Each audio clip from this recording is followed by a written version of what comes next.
process, meaning it took less time to do something.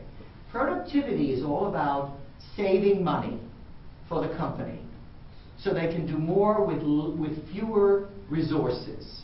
It has nothing to do with your comfort, with your satisfaction at all. Efficiency has a lot to do with a customer's satisfaction. At least it can. So that's, I just wanted to make that distinction very clear so that there's no confusion. When we talk about productivity, it's not the same as efficiency.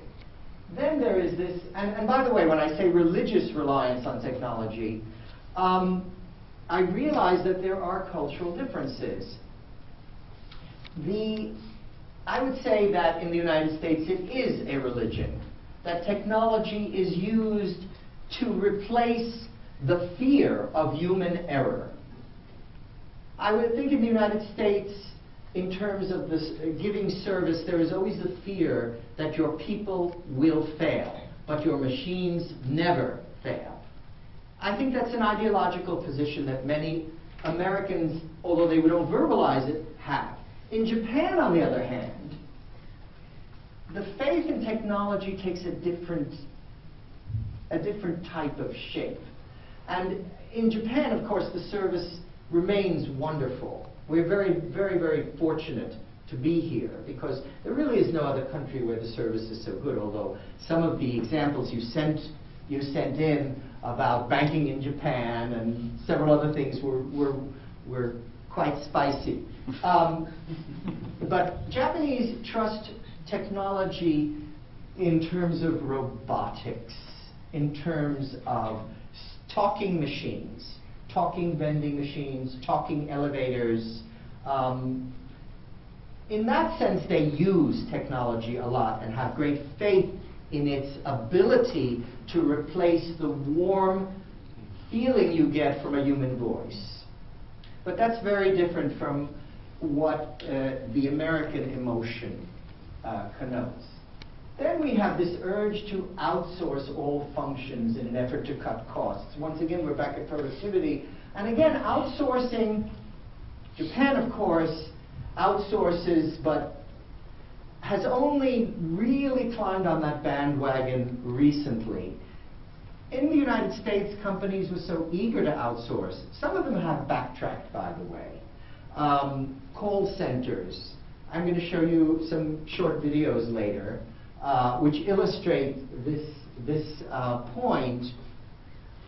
But as it turns out, in the United States, some organizations that had outsourced their call centers brought some of the call center function back into the United States because their customers simply did not like speaking to someone who spoke English with a foreign accent. However, they are charging more for this service. So again, that leads us to the next point, which is stratification of service levels based on what customers are willing to pay. Now, why do I say a return to stratification?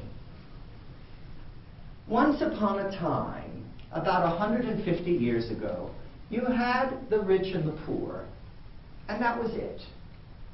You had middle class, but the middle class was not large. The middle class is really the creation of the last 100 years.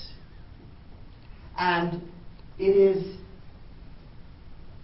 a result of mass production and industrial and energy advancements which enabled one to give service and physical objects, merchandise, things to people at a much cheaper, for a much cheaper price than was required when everything was custom made.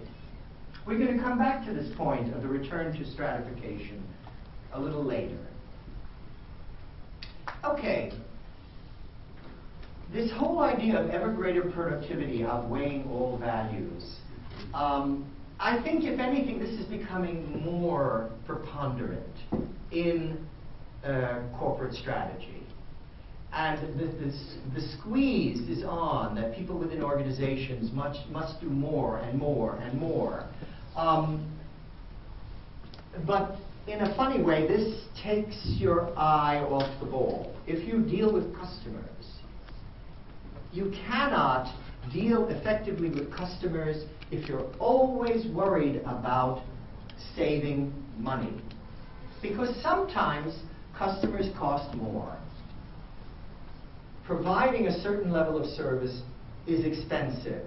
And if you decided you're not going to do that, then you have to have a business which suits that.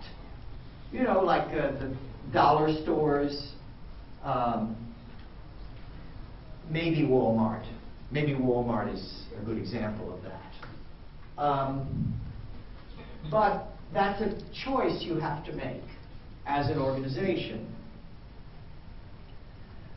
This faith in technology, this feeling that no advance has any negative side effect, I think is very damaging.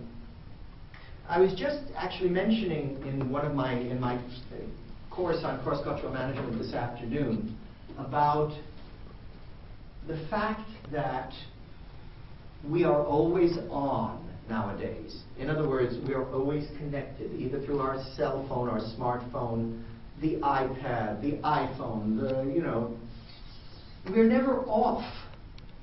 And that it's not clear yet what changes this will have to us as a species. Because we've never lived under these circumstances before.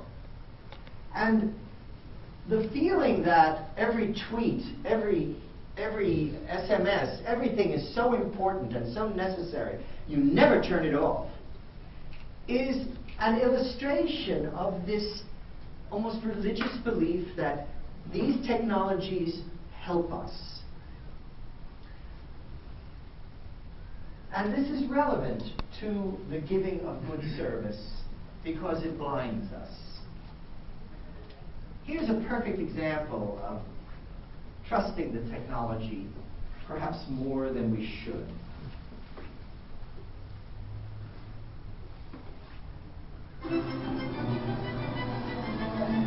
Banks in Britain are extremely popular. In fact, there's nothing I like more than a jolly good bank.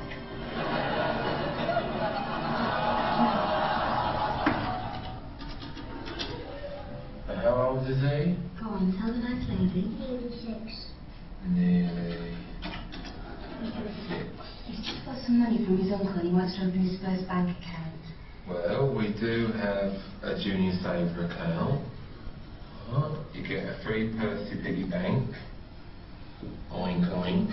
Lovely. And you get entered into a prize draw to win a free trip to Eurydice. Oh, I think you'd like to open one of these, please, wouldn't you? Computer says no.